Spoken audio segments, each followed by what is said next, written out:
मार्कंडे क्रॉस्टकी संवाद का आरंभ, प्राकृतिक सर्ग का वर्णन। जैमिनी बोले, श्रेष्ठ पक्षीगण, आपने प्रवृत्ति और निवृत्ति दो प्रकार के वैदिक कर्म बतलाते हुए मुझे बहुत सुंदर उपदेश दिया है। अहो, पिता की कृपा से आप लोगों का ज्ञान ऐसा है जिससे त्रिय योनि को प्राप्त होकर भी आपने मोह को त्याग दिया।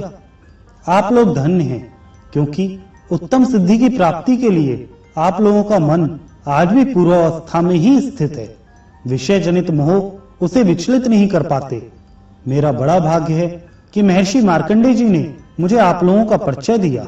आप सब प्रकार के संदेहों का निराकरण करने में सबसे श्रेष्ठ हैं। इस अत्यंत संकटपूर्ण संसार में भटकते हुए मनुष्यों को बिना तपस्या किए आप जैसे संतों का संग प्राप्त होना दुर्लभ है। मैं तो ऐसा समझता हूँ कि प्रवृत्ति निवृत्ति एवं ज्ञान के विषय में आप लोगों की बुद्धि जैसी निर्मल है, वैसी दूसरी किसी की नहीं। यदि आपका मुझ पर अनुग्रह है तो मेरे लिए आगे बताई जाने वाली बातों का पूर्ण रूप से वर्णन करने की कृपा करिए। यह स्थावर जगत कैसे उत्पन्न हुआ? कल्पांत में पुनः किस प्रकार यह लय को प्राप्त होगा? देवता, ऋषि, पितर और भूत आदि के वंश कैसे हुए? मनवंतर किस प्रकार होते हैं? उनके वंश में उत्पन्न महापुरुषों के जीवन चरित्र कैसे हैं? जितनी सृष्टि, जितने प्रलय, जैसे जैसे कल्पों के विभाग, जो मनवंतर की स्थिति, जैसी पृथ्वी की स्थिति, जितना बड़ा पृथ्वी का विस्तार तथा समुद्र, पर्वत, नदी, वन, भूलोक आदि स्वलोक, समुदाय और पाताल की जिस प्रकार की स्थिति है, वह सब मुझे बताइए। सूर्य, चंद्रमा आदि ग्रह, नक्षत्र और तारों की गति तथा प्रलय काल तक की सारी बातें मैं सुनना चाहता हूँ। जब इस जगत का संहार हो जाएगा तब उसके बाद क्या शेष रहेगा, इस प्रश्न पर भी प्रकाश डालिए। पक्षियों ने कहा, मुनि श्रेष्ठ, आपने हम लोगों पर प्रश्नों का ऐसा भार रख दिया जिसकी कहीं तुलना नहीं है। अब हम आपके पूछे हुए विषयों का वर्णन करते हैं, सुनिए। पूर्व काल में मार्कंडेय जी ने ब्राह्मण क्रॉस्टकी से, जो परम बुद्धिमान, व्रत स्नात तथा शांत स्वभाव वाले थे, जो कुछ कहा था वही हम आपसे कहते हैं। एक समय महात्मा मार्कंडेय मुनि श्रेष्ठ ब्राह्मणों से घिरे बैठे थे। वहां क्रॉस्टकी ने यही बात पूछी थी जिसे आपने हमसे पूछा है। भृगुनंदन मार्कंडेय जी ने बड़ी प्रसन्नता के साथ क्रॉस्टकी के प्रश्नों का उत्तर दिया। उसी का हम आपसे वर्णन करते हैं, आप ध्यान देकर सुने।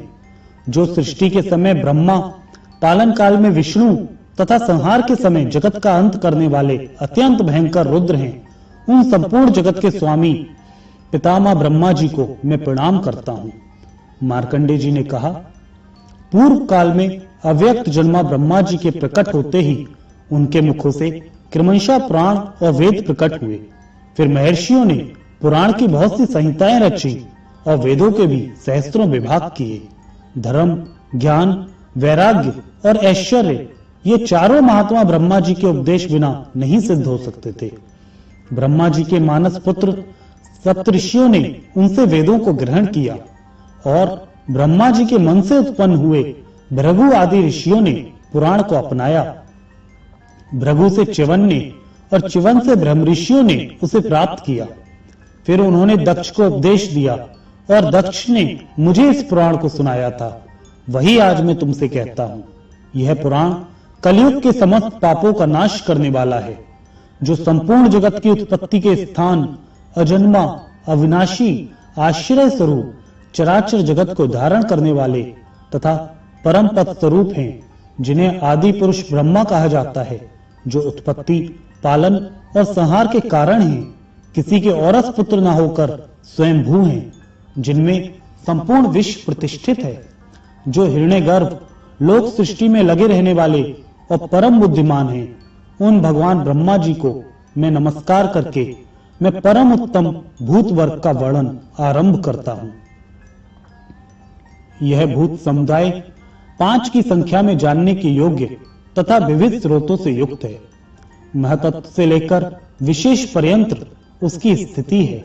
उसमें किसका कैसा लक्षण है और किसके रूप में कितनी विभिन्नता है, इन सब बातों का ज्ञान कराते हुए भूत समुदाय का वर्णन करता हूँ।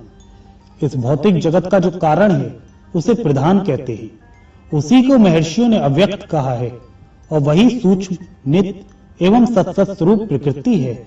सृष्टि के आदि काल में केवल ब्रह्म था जो नित्य, अविनाशी, अजर और अप्रमेय है। उसका दूसरा कोई आधार नहीं है। वह गंध रूप, रस, शब्द और स्पर्श से रहित है। उसका आदि और अंत नहीं है। वह संपूर्ण जगत की योनि, तीनों गुणों का कारण एवं अविनाशी है। उसे आधुनिक नहीं, पुरातन एवं सनातन कहा गया है। वह ज्ञान विज्ञान का विषय नहीं है। प्रलय के पश्चात उस ब्रह्म से ही यह सब कुछ व्याप्त था। मुनि, फिर सृष्टि काल आने पर गुणों की साम्यावस्था रूप प्रकृति जब ब्रह्म के क्षेत्र रूप से अधिष्ठित हुई, तब उससे महतत्व का आविर्भाव हुआ। उत्पन्न हुए उस महतत्व को प्रधान ने आवृत कर रखा है। जैसे बीज त्वचा से घिरा हुआ होता है, उसी प्रकार अव्यक्त प्रकृति से महतत्व आच्छादित है। वह सात्विक, राजस और तामस भेद से 3 प्रकार का बताया गया है।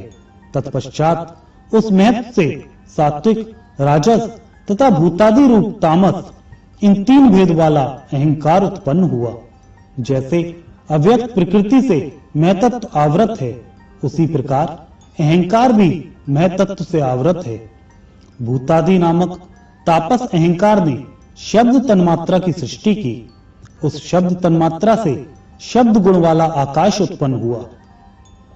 फिर भूतादि तामस अहंकार ने शब्द तन्मात्रा रूप आकाश को आच्छादित किया। इससे स्पर्श तन्मात्रा की सृष्टि हुई, जिससे बलवान वायु का प्राकट्य हुआ। वायु का गुण स्पर्श माना गया है।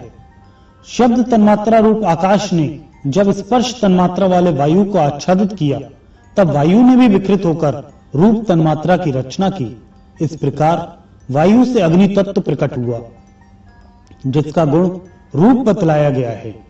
तदंतर स्पर्श तन्मात्रा वाले वायु ने रूप तन्मात्रा वाले तेज को आवृत किया, जिससे विकृत होकर उस तेज ने रस तन्मात्रा की सृष्टि की। उस रस तन्मात्रा से जल प्रकट हुआ, जो रस नामक गुण से युक्त है। फिर रूप तन्मात्रा वाले अग्नि तत्व ने रस तन्मात्रा युक्त जल को आवृत किया। इससे जल में भी विकार आया और उससे गंध तन्मात्रा की सृष्टि हुई। उसी से ये साक्षात रूपा पृथ्वी उत्पन्न हुई, जिसका गुण गंध है।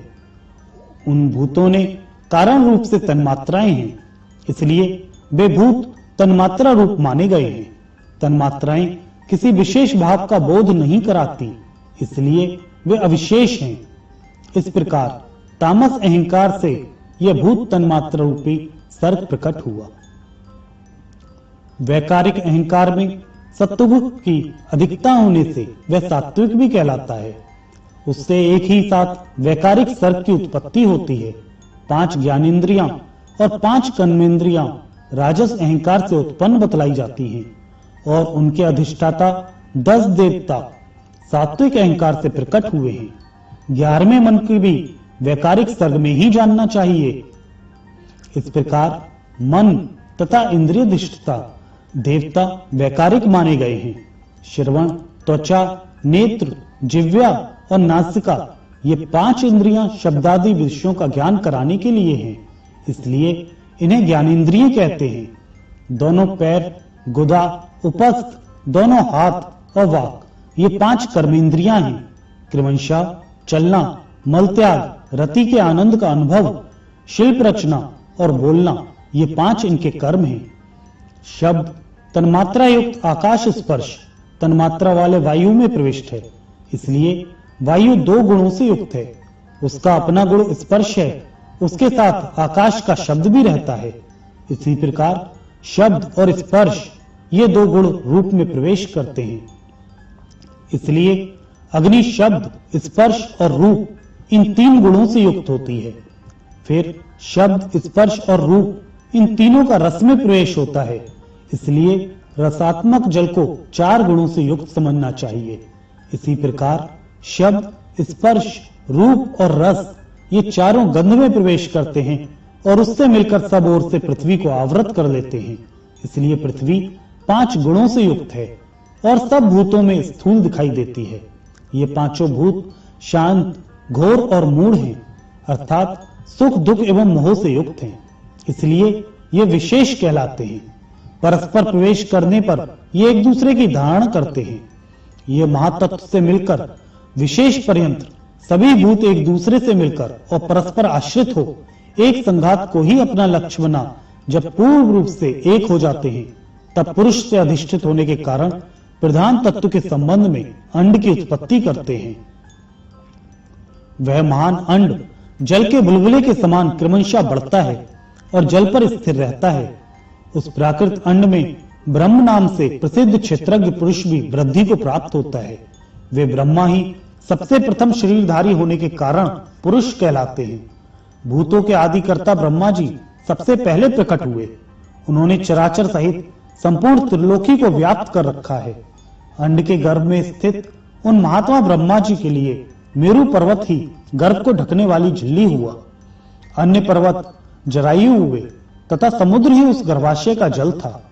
उस अंड में ही देवता, असुर और मनुष्यों सहित संपूर्ण जगत उत्पन्न हुए तथा पर्वत, दीप, समुद्र और नक्षत्र मंडल के साथ त्रिभुवन का आविर्भाव हुआ।